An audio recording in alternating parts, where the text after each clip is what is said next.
Menguak modus dan mengikuti aliran dana korupsi BTS yang sampai ke DPR. Dua tersangka kasus dugaan korupsi proyek pembangunan BTS Kemenkominfo mengungkap setoran bulanan 500 juta itu tak hanya diberikan pada mantan Menkominfo Johnny G. Plate saja. Tetapi uang setoran setengah miliar itu juga diduga mengalir setiap bulannya ke sejumlah anggota DPR. Hal ini terungkap dari pengakuan dua tersangka Anang Ahmad Latif dan Irwan Heriawan dalam berita acara pemeriksaan BAP. Tertulis uang setoran itu mengalir dari pertengahan 2021 sampai akhir tahun 2022. Setiap bulannya 500 juta harus ada dari pekerja, pemborong atau siapa saja yang mendapat keuntungan dari pembangunan tower BTS itu. Permintaan iuran dari Menkominfo itu dimulai antara bulan Januari sampai Februari 2021. Saat itu tersangka Anang yang menjabat sebagai Dirut Bakti, yakni Badan Layanan Umum Kominfo, diminta menghadap Menkominfo Johnny G. Plate di ruangannya. Saya lupa persis waktunya, membicarakan tentang beberapa hal tentang masalah pekerjaan, kata Anang dalam BAP yang didapatkan dari tim penyidikan Jaksa Agung Muda Tindak Pidana Khusus Kejaksaan Agung. Akhir pertemuan berakhir dengan Johnny G. Plate meminta Anang untuk menyediakan uang operasional 500 juta rupiah setiap bulan. Menteri dari Partai Nasdem itu pun merujuk Anang agar berkomunikasi dengan Happy selalu Kabag Tata Usaha Kominfo mengenai uang operasional tersebut. Mendapat pesan itu, lalu Anang undur diri menemui Happy. Saya bilang ke Bu Happy, Pak Menteri sudah sampaikan soal dana operasional, tetapi kasih saya waktu ya, kata Anang. Selang 3-5 hari, Anang tak sengaja bertemu Happy di lantai 7 Kemenkominfo. Happy menagih Anang soal 500 juta itu. Saya menjawab belum ada solusi, kata Anang. Pada hari itu juga Anang bertemu dengan tersangka Irwan Heriawan selaku komisaris PT Solitech Media Sinergi. Dalam pertemuan Anang dan Irwan, keduanya bertukar pikiran soal permintaan Johnny Plate soal 500 juta rupiah itu. Mungkin lu bisa bantu gue, Wan, kata Anang. Irwan yang merupakan sahabat sejak kuliah Anang kaget soal permintaan menteri itu. Ini 500 juta sekali atau setiap bulan? Tanya Irwan.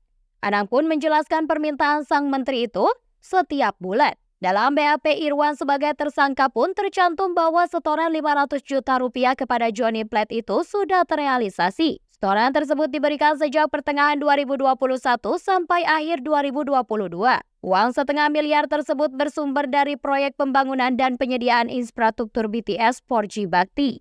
Dana itu juga berasal dari salah satu pihak konsorsium dan subkontraktor dalam proyek BTS yang merugikan negara 8,32 triliun rupiah.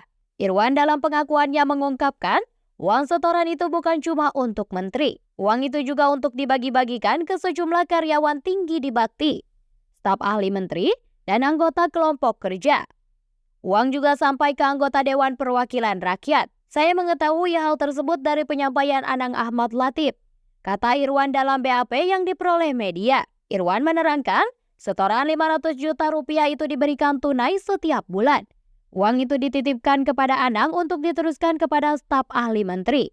Berdasarkan penyampaian Anang Ahmad Latif, uang tunai sejumlah 500 juta rupiah per bulannya tersebut bersumber dari proyek BTS 4G Bakti. Uang tersebut juga berasal dari Jemi Sutiawan, karena yang memberikan uang ketika proyek sedang berjalan adalah Jemi Sutiawan, kata Irwan. Dalam pengakuannya, Irwan juga merinci cara uang setoran bulanan itu mengalir sampai ke kantong menteri. Kata dia dalam BAP-nya, setelah Anang dititipkan uang 500 juta rupiah, sebelum disetorkan ke menteri melalui stafnya, uang itu terlebih dahulu melewati satu nama sebagai perantara, yakni tersangka Windy Purnama. WP adalah Direktur PT Multimedia Berdikari Sejahtera. Uang 500 juta rupiah setiap bulannya tersebut diterima oleh Windy Purnama dan kemudian Anang Latif akan memberikan arahan kemana uang tersebut disalurkan, antara lain ke staf Menteri Kominfo Johnny Plate, anak buah anak Latif, kata Irwan. Masih kata Irwan dalam BAP-nya, Windy adalah orang suruhan Anang.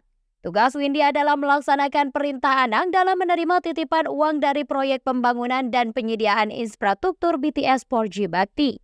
Begitu juga uang titipan dari konsorsium atau pemegang subkontraktor. Windy juga yang menjadi pelaksana perintah Anang untuk mengirimkan uang bulanan tersebut ke pihak-pihak yang dipilih. Polanya, kata Irwan, dengan cara perintah dari Anang agar Windy menghubungi pihak-pihak penerima bagi-bagi uang setoran bulanan tersebut melalui telepon. Bahwa Windy Purnama adalah pihak yang menjadi kurir untuk mengantarkan uang atas perintah Anang Ahmad Latif. Beberapa pemberian antara lain adalah Kepala Staf Menteri Kominfo Johnny Plate, ungkap Irwan. Irwan dalam BAP-nya juga mengaku pernah menyetorkan uang senilai 1 miliar rupiah kepada Windy, orang suruhan Anang itu.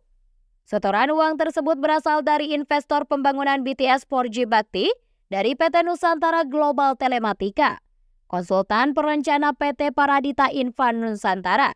Uang 1 miliar rupiah itu ditransfer kepada PT Telekomunikasi Mandiri Sejahtera, perusahaan telekomunikasi milik Irwan. Pada 7 Juni 2022, melalui rekening perusahaan tersebut, uang 1 miliar rupiah itu ditransfer kepada Windy melalui bank. Cerita permintaan setoran bulanan 500 juta itu sempat dibantah oleh tim kuasa hukum Johnny Plate. Pengacara Johnny, Ali Nurdin, saat ditemui menyangkal pengakuan tersangka Anang tentang permintaan dana operasional kliennya itu. Enggak lah, kalau itu nggak ada perintah itu, kata Ali. Sementara pengacara Irwan, Handika Hongo Wongso, tak membantah pengakuan kliennya tersebut. Ia mengaku tak hafal isi keseluruhan cerita Irwan dalam BAP. Kata Handika, BAP Irwan ada dua. Satu BAP berkaitan dengan pengakuan kliennya sebagai tersangka, satu lagi BAP Irwan sebagai saksi atas tersangka yang lain. Saya belum melihat BAP Irwan sebagai saksi, tetapi saya juga enggak ngecek satu persatu penjelasan Irwan dalam BAP-nya itu sebagai tersangka, ujar Handika. Kasubdit Penyidikan Korupsi dan Tindak Pidana Pencucian Uang Jaksa Agung Muda Tindak Pidana Khusus Haryoko Ari Prabowo juga mengaku tak bisa mengklarifikasi semua pengakuan tersangka dalam BAP. Namun, Prabowo memastikan semua alat bukti dan pengakuan yang terkait dengan peran para tersangka akan dibuka di pengadilan.